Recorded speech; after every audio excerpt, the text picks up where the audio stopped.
Phambilini ngake ngakhuluma ngecala lika Senzo Meyiwa. Abantu abaningi baye bethi haya uPaul ngalo sake sakuzwa phambilini uPaul ngalo. Alikho ke icala elifana naleliya esengangalibona. Ngiyakhumbula ukuthi ngake ngakhuluma ngisho nanemndeni yakhona. Lapha amanye nje amalungu omndeni. Lela cala njengamanje selehle ngisho kuba kunabantu abangasalibuki but bakhona abasalibukayo nami ngiyalilandela thothu ngililandela nje in detail. Ngiyakhumbula ukuthi ngathi phambilini leza insizwe yilapha nicala yaze yilenza lokubulala uMeyiwa. Ayabantu bakhuluma into eziningi kabanye nami ngangikushiswa izinto engangiyithola mangicinga ngilandela lolu daba. So namanje ngisho njalo ukuthi leza insizwe ayikaze ilenze icala. Mawukuthi umuntu uyalibuka leli cala kuze kube manje abukho ubufakazi enkantolo. Angisho ngoba kungeza ngakithi. Angisho ngoba kungeza ngakithi. Kubufakazi kuze kube futhi enye into abantu akufanele beyiqaphele ukuthi umuntu uyisigebengu akusho ukuthi onke amacala sekufanele agwebe yena noma engawenzanga, akusho kanjalo. Phakathi kwalezi zinsizwa ke leziya. Phakathi kwazo kulezi insizwa khona insizwe engabhedelwa lapha eziushaya umsebenzi manje. Akuzona zonke lezi insizwe ezilapha ecala kaSenzo Meyiwa, akuzona zonke izinkabi, khona abangezona izinkabi lapha, khona abayizo. Angithi vele abaseshi namaphoyisa la ecaleni malisaqala nje banamandla noma ngithi la ecaleni icala malisaqala ila khona amaphoyisa nabaseshi kusuke kufanele beqaphele khona. Yazi ukuthi ngelinye ilanga ngoba nginokuhamba enkantolo ngingene nje nginokuthi mangilalele uthola ukuthi abameli bagxila kakhulu indlela umsolo waboshwe ngayo. Begxile nje lapha abemeli, hayi ukuthi begxile ekuthenini umsolo akanalo necala, begxile nje endleleni aboshwe ngayo kuze kube icala liyaphela. Benamathele nje endleleni indlela imigomo elandeliwe ngesikhathi kuboshwa ngesikhathi kuboshwa umsolo. So uyabona ukuthi hayi ngoba besuke befuna ukuthi umsolo akalenza ngecala, kodwa basuke belandela ama details omthetho ukuthi umthetho usetshenzisiwe usetshenzwe ngendlela noma umsolo uboshwe ngendlela okuyiyona yini. Lapha ecaleni likaMeyiwa kuze kube manje abukho ubufakazi ukuthi lezi insizwa zabulala uSenzo Meyiwa. Thile kuze kube manje. Ngiyakhumbula ngelinye ilanga kwavela ukuthi abasolwa babexhumana noKelly Khumalo. Ngathola amakhulu amaningi ezinye insizwa zingifonela zithi hey manje bulbexe lapha naku kubhede enkantolo kuthiwa abasolwa bebexhumana noKelly Khumalo. Ngathi mina hayi ake sithi ukulinda kancane ngoba leyo ukuthi umsolo bexhumana noKelly Khumalo kunezinto okufanele zenziwe kuqala before bese kuba ukuthi ngempela abasolwa bebexhumana noKelly Khumalo. Ade ngilalele nje kulezi insuku kulalela ama records, ama cell phones, istate noma umbuso abashushisi but later volumes and volumes of records, of call records.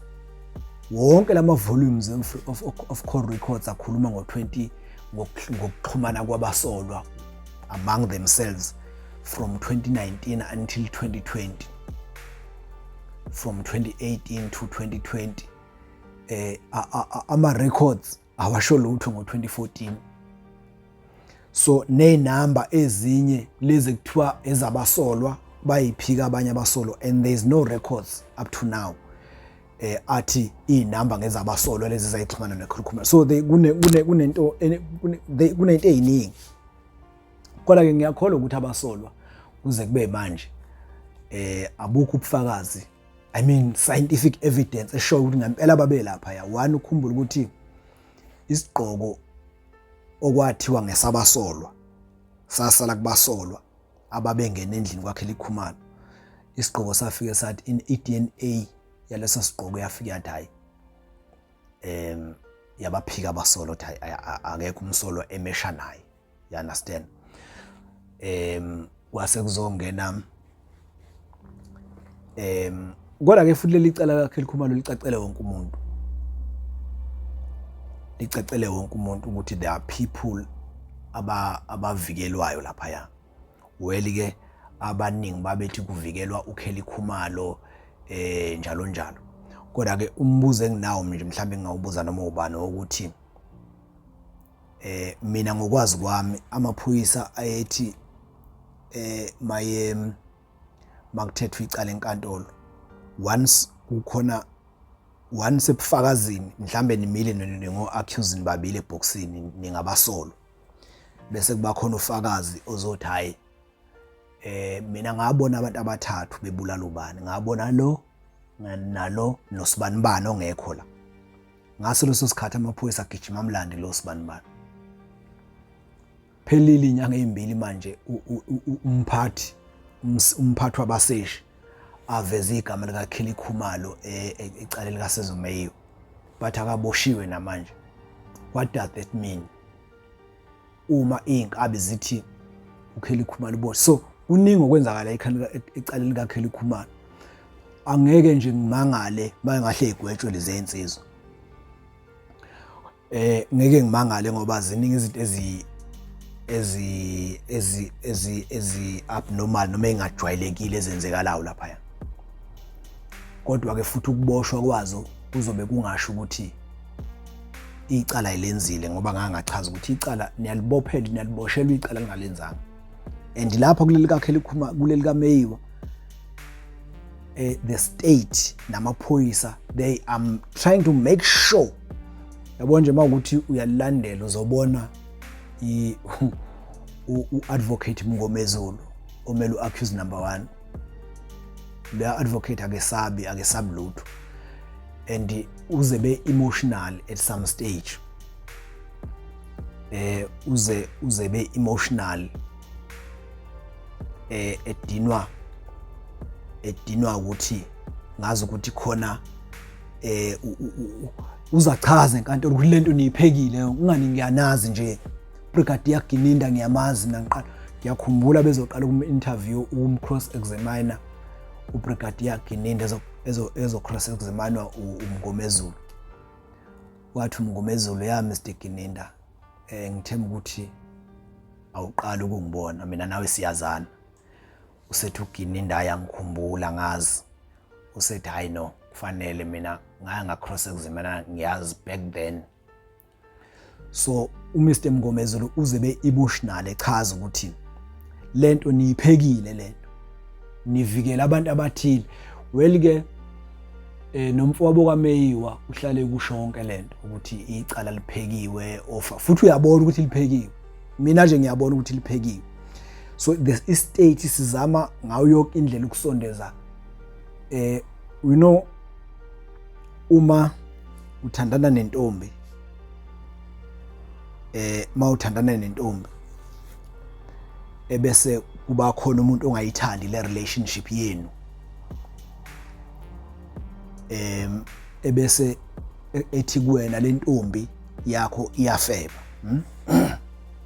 thothi le ntombi yakho njoba nithandene nje ayikazi ifebe le ntombi, njoba lokhu nithandene ayikazi kwenze vele. Phela mushela umuntu umbone edolobheni kusuke ngisho ukuthi ngesikhathi ungakambona akaze angenze lutho.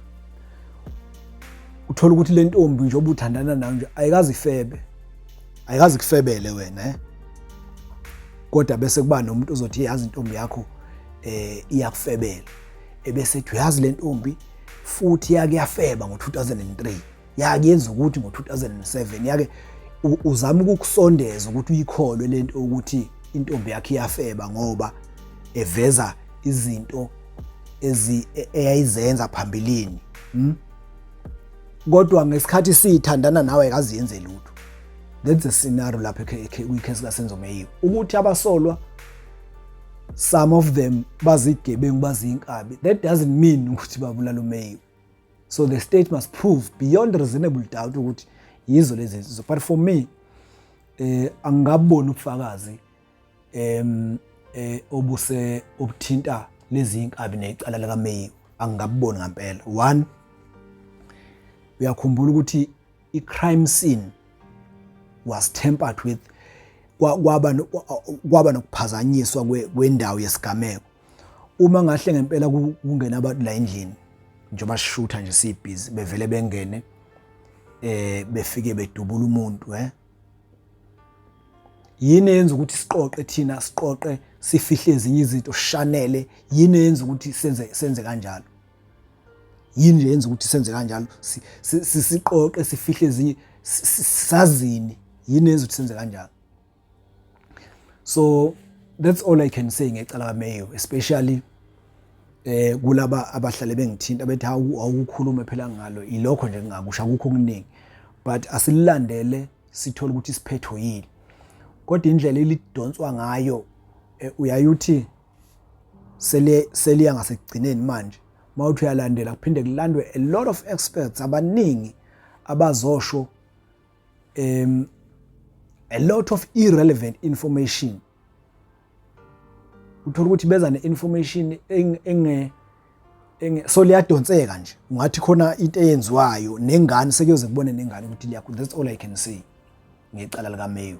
Kodwa ke ukuthi ngithi ofakazi, I mean abasolwa, angiboni ukuthi icala lizobagweba, akusho ukuthi ngeke begwetshwe, futhi ukuthi mase begwetshiwe akusho ukuthi bazobe banecala. But that's all I can say ngecala likaMeyiwe. Thank you.